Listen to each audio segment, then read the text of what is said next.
was a show so disgusting and bizarre, it almost rivaled Ren and Stimpy. Most of the humor on the show was definitely gross out, but there were also a surprising amount of jokes that I missed when I watched this as a kid.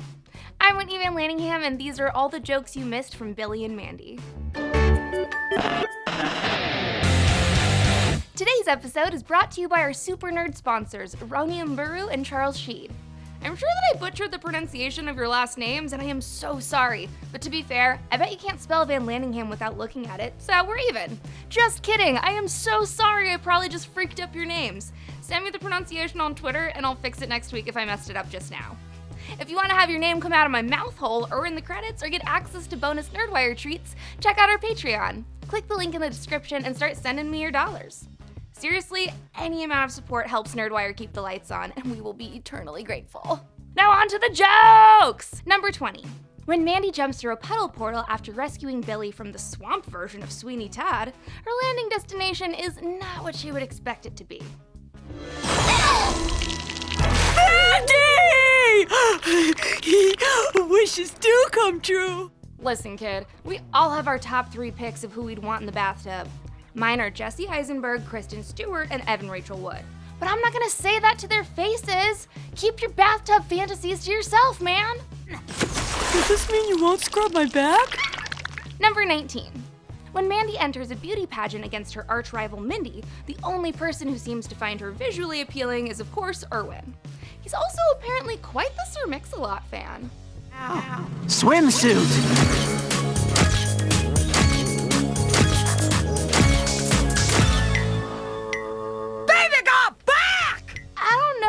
A creepy thing to yell at a child's beauty pageant, or if it's just hilarious. Probably both.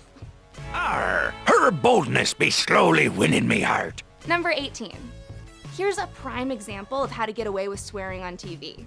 When Erwin shows up to the Ren Fair and greets Mandy and Grimm, he says this. Greetings, Lady Mandy and Lady Grimm. Don't make me go medieval on you. As I was saying. Okay, he really accentuated the s. He was totally covering up a curse word. Eat your kids! Number 17. Oh, cool, a reference from one of my favorite movies. In this episode, Grimm starts dating a goth girl named Malaria, who ends up replicating the I'll have what she's having scene from When Harry Met Sally. What do you mean you can tell when someone fakes? Trust me, I know.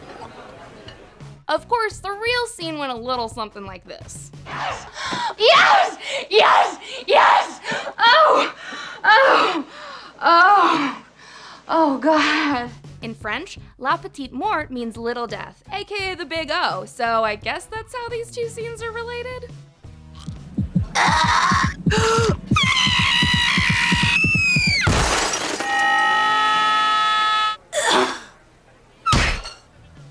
Number 16. Okay, is this some kind of non-wizard Slytherin thing? The 3 members of the secret snake club need Mandy's help. They want to summon a giant snake to kill all the popular kids so that they'll stop getting picked on in school. All they need now is for Mandy to hook them up with Grimm. Grimm tries to type in their website and accidentally makes a really inappropriate typo. Is this the website? No, you typed it wrong. There are 2 S's. Whoa! Hey now, don't look at this. This isn't for children to see. Yeah, that was definitely some kind of adult entertainment website, possibly involving primates. Who's to say? Better close this window. Number 15.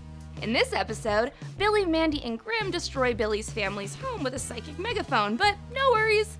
Billy's dad just got a new job, meaning that they can hopefully move out of that junk hole. But at first, I don't think Billy's mom was expecting the same kind of surprise that her husband was hinting at. Remember what I promised you would happen someday? You got the surgery? Even better! Fingers crossed that she was talking about a vasectomy. Lord knows y'all don't need to be having any more freaky kids. Bye, Mr. Electrical Outlet! You supplied precious power when I needed it most! Billy, no! Trust me, you don't want to do that. Number 14. Aw man, I haven't thought about this poster in years! Billy's dad references the Hang in There Baby motivational posters from the 1970s. Hang in there, baby! Photographer Victor Baldwin first printed the Hang in There Baby cat poster in 1971, although it was first published in the book he co-authored with his wife called The Outcast Kitten. Apparently, a bunch of do-gooders accused Baldwin of animal cruelty until he explained that he spent hours waiting for his cats to do crazy acrobatic poses on their own, and that he'd take 40 to 50 different shots at a time to capture every micro movement. Also, his cat's name is Sassy, which I think is really sweet. The poster has, of course, evolved over the years, and I think I even bought one at a Scholastic book fair one time. You're behaving like spoiled children. I suggest you behave like spoiled adults and settle this in court. Number 13. Throwing your friend under the bus is never cool, but it's especially not cool when you're accusing them of watching your mom and dad's special DVD. When Mandy accuses Billy of drinking all the orange juice, Billy takes it way too far. I drank the juice and he broke your computer and watched my mom and dad's special DVD. Why, you little... Okay, so much to unpack here. First of all, I love that Billy's parents went to an actual adult video store and bought a DVD of their favorite X-rated movie, instead of just downloading a smorgasbord of porn from the internet like a normal. Second, wait, is it a regular porn or is it a self-tape? Because if Billy watched his mom and dad bone in a homemade sex tape, that's even more messed up than orange juice theft and computer breakage combined. Third of all, if it was a professional skin flick, what's Billy's dad's kink? We know his mom is legally insane, so I bet it's something weird! Give us sponge baths. Billy's been rolling in something pretty foul, so don't forget to scrub him down really good. Number 12. When Grim and Mandy encouraged Billy to follow his dream, becoming a chicken juggler wasn't exactly what they had in mind. Juggling live poultry is a weird hobby, dude, but definitely not as weird as the dude who came up with it. It's so such a dream, Uncle Chokey says. Uncle Chokey? Yes, Uncle Chokey. Uncle Chokey the chicken juggler? That's a jerk-off joke straight from Rocco's Modern Life's playbook. Follow the full-color map in this pamphlet to Uncle Chokey's farm, where I can live my dream. Number 11. When Spurg visits Dr. Ted for a dermatology appointment, Dr. Ted gives him a pretty permanent solution to a temporary preteen acne problem. Shaman taught me this. I'm sorry we don't have plastic. Everyone wants plastic. Did the doctor just tell that kid that suicide is a solution to pimples? Why else would someone want a plastic bag around their head? Besides, plastic bags are a way less eco-friendly way to kill yourself anyways. Don't do it. You must take his bones and rub them upon your face. Or something. Really? Yes. Number 10. When Billy's toys become sentient, the Triceratops Dinobinoid reveals that he didn't always want to be an evil villain. At one point, his dreams were a lot more, shall we say, exotic? I always wanted to be a go-go dancer. You know, shake my booty for the ladies. Do it, man! Slow down there, Magic Mike. Let's start with a smaller, more attainable dream first. Take a hip-hop class or burlesque lessons. The sky's the limit, buckaroo. You don't have to sell your body to bachelorette parties just to live your dream. I do it because I feel like I'm expected to. Number 9. In this episode, it turns out that Erwin's mom is actually an undead mummy. This poses a lot of tough questions for Erwin's dad. Leaving a whole lot of questions that don't need to be answered. Works for me. Yeah, but how did you and Erwin's mom? That's a lot. What kind of Egyptian curse did Dick do to Erwin's mom to raise her back from the dead? And how did they make a little baby Erwin? That's 1 strike for necromancy, 1 strike for necrophilia, and a billion strikes for putting all of that in a kid's show.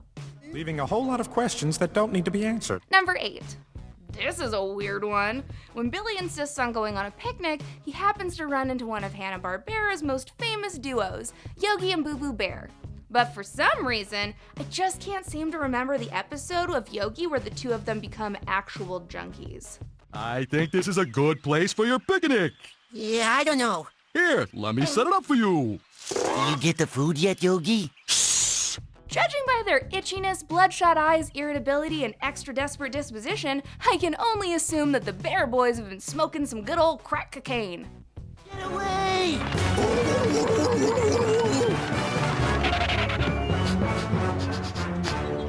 I know you're close, you dirty human.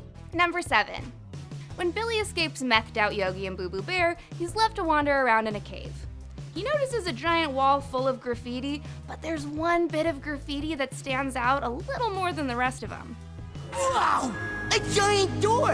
And there appears to be some sort of ancient writing on it. For a good time code. What are you doing? Ever since Tinder and Bumble and OkCupid came around, we stopped finding love the old-fashioned way, by writing a slutty girl's number in the men's bathroom stall and wait for a guy taking a poop to say, she might be the one. Who said you can read our sacred door? Number 6. When Billy's parents think they have a few seconds of alone time, things start getting steamy. Somehow it heats Billy's dad Dick up even more after Mandy sprays him with the hose. Lay a nice wet one on me, baby. Now that's what I'm talking about. You see, kids, when a daddy loves a mommy very, very much, sometimes he wants mommy, but it's nature's squirt gun. Oops, looks like you guys wet yourselves again. Man, I didn't think anybody noticed that. Number 5. When Billy gets a job making prank calls for Cthulhu, naturally he gets a weird mouth and tentacles to go along with the deal. Mandy tries to tell him that his new look is kinda grody, and Billy responds with this. Your nose looks like a cuttlefish. Chicks dig cuttlefish. And your mouth looks like a big, disgusting sucker. Chicks dig. Don't go there. I mean, he's not wrong. Chicks do dig that. Yeah. And I've got a tentacle growing right out of my chest. Number 4. Dope! A Matrix reference! During Billy and Irwin's initiation of the Secret Snake Club, Willie starts going all Morpheus on the new recruits. You eat the red cupcake, you stay in Wonderland, and I'll show you how deep the rabbit hole goes. Actually, the red cupcake just takes you to an internet forum full of lonely, bitter misogynists. 3, 2, 1, and let the rage comments commence. Fireball! Lightning bolt! Fireball! Lightning bolt! These guys are total nerds! Number 3. As we learned in another episode of Billy and Mandy, love-making sounds in this universe sound exactly like a horde of screaming monkeys. Better close this window. So that's why you know things were getting really dirty off-screen between Eris and Haas Delgado. Oh, that's just wrong. This is a kid's show, for gosh sake. Ew! Make it stop! Yeah, if the Grim Reaper himself is thrown off his rhythm when two people start porking, you know it was some weird stuff. And to think I had a crush on her. Number 2. Honestly, guys, there's just no reason why this sentence should ever be included in a kids show. Now that's what I call Doggy Style. Seriously, the context doesn't even matter this time. Don't talk about sex positions on Cartoon Network. Doggy Style. Number 1. After Billy screws up and Mandy replaces him with Bobby, Bobby takes her to go see a movie called Blackbeard's Booty. There's just one problem.